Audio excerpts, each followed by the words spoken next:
cara untuk kita olahraga yang aman buat hipertensi yang sudah 160? Jadi satu, dia harus minum obat dulu. Oh, berarti Ya, kalau kita udah lifestyle, kadang-kadang gini kan, aku selalu bilang kalau pasien-pasien hipertensi itu pertama lifestyle, ngomonginnya gampang. Tapi kan susah ya, ngerjain dia suruh ngurangin garam, terus kemudian dia suruh olahraga gitu, atau berhenti merokok tuh susah. Jadi pertama kita motivasi, kamu lifestyle-nya berubah, kita kasih obat gitu ya. Wah, seumur hidup dok gitu ya. Enggak, sebenarnya aku nggak bisa bilang bahwa kamu harus minum obat seumur hidup. Enggak sih, paling sial sisa hidup aja gitu ya. Terus yang paling penting apa? Kalau dia lifestyle-nya berubah, obatnya bisa kita kurangin. Jadi dosisnya kurang, cara edukasinya gitu ya? Berhenti, iya.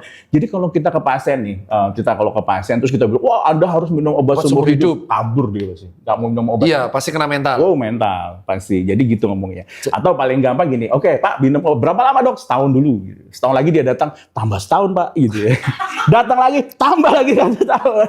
Ya kalau di lifestyle-nya nggak berubah ya gimana? Jadi omongannya win-win solution. Kalau Anda mau, jadi pertama obat. Terus pasti pasien tanya, apa kau seumur hidup? Ya kalau nggak mau seumur hidup, ubah lifestyle ya Pak. Iya betul. Jadi biarin kesadaran. Ya, nah, kesadaran. pertanyaan plot twist ini sering ditanyain sama netizen banyak banget dan saya nggak berani jawab. Dok, kalau saya nggak mau ubah lifestyle, minum obat hipertensi seumur hidup, berbahaya nggak buat ginjal? Jadi satu gini, kita tuh selalu kasih obat ya. Aku harus bilang lah, obat itu kan prinsipnya racun ya. Tapi harus dalam pengawasan. Jadi kalau minum obat harus diberikan oleh dokter. Kenapa dia harus kontrol? Iya, karena obat itu bisa ditambah, bisa dikurangin. Contohnya gini, kalau dikasih obat gitu ya, satu macam tensinya nggak turun gitu ya dalam 2 minggu, biasanya kita kasih lagi tuh, naikin dosis, kalau nggak kasih jenis yang lain. Jadi kombinasi nih, biasanya kalau dosisnya kita tambah obat lain, dosisnya lebih kecil, sehingga nanti tensinya turun. Tapi sebaliknya, kalau misalnya tensinya turun, jadi 100 gitu ya, wah, ekstrim. Sistolik ya, ekstrim turun, 100 per di bawah 60 misalnya bawahnya, diastoliknya.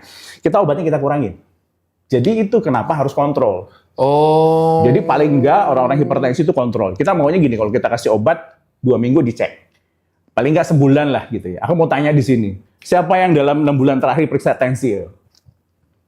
Wah, ada satu boleh. Satu lagi terkapar ini. Terkapar, lagi demam, gitu ya. Donor darah dia. Jadi kita tuh harusnya ya, paling enggak kita ini kalau usia di atas 30 tahun, dalam 6 bulan tuh tensi itu paling enggak 2 kali lah gitu ya. 2 kali dalam 6 bulan. Dengarkan. Kalau di atas 30 tahun. 30 tahun. Nah, Dok, sekarang pertanyaannya akan lebih menjurus segmented. Iya, iya. Obat-obatan dalam tekanan darah tinggi, orang taunya kan captopril. Iya, iya. Itu yang dibahas sampai di netizen Iya, itu. betul. Ada yang buat tipis. Iya, betul. Nah, sebenarnya obat darah tinggi ini banyak macamnya, terus minumnya seperti apa kalau misal diresepkan? Nah, ini penting ya. Obat darah tinggi itu ada macam-macam. Kalau captopril itu golongan S inhibitor. Nah, tapi captopril ini, dia golongan S inhibitor generasi pertama lah, aku bilang gitu. Kenapa? Dia minumnya harus 3 kali sehari.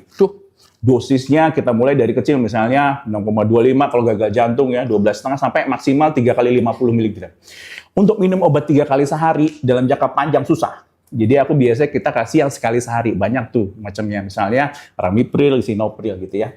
Nah, obat-obat ini bisa diberikan. Tapi ingat, obat itu ada lebihnya, ada kekurangannya. Nah, golongan S inhibitor ini, pril ini, kekurangannya adalah bikin batuk kadang-kadang. Tapi jangan salah, biasanya timbul batuk itu setelah 2 minggu. Itu satu itu. Nah, kalau dia batuk, kita bisa ganti obat lain namanya ARB gitu ya. Sartan. Belakangnya sartan kabel. Valsartan, kandesartan gitu, RB sartan, tantan gitu. Ya. Dia lebih mahal gitu. Jadi kita kasih setelah itu. Masuk gitu. Dia lebih mahal. Iya. Ditanggung BPJS nggak tuh obat itu? Masih. Oh, masih? Masih. Ditanggung BPJS. Nah, itu tadi minta ya Pak Menteri kalau bisa di puskesmas juga ada gitu. Langsung.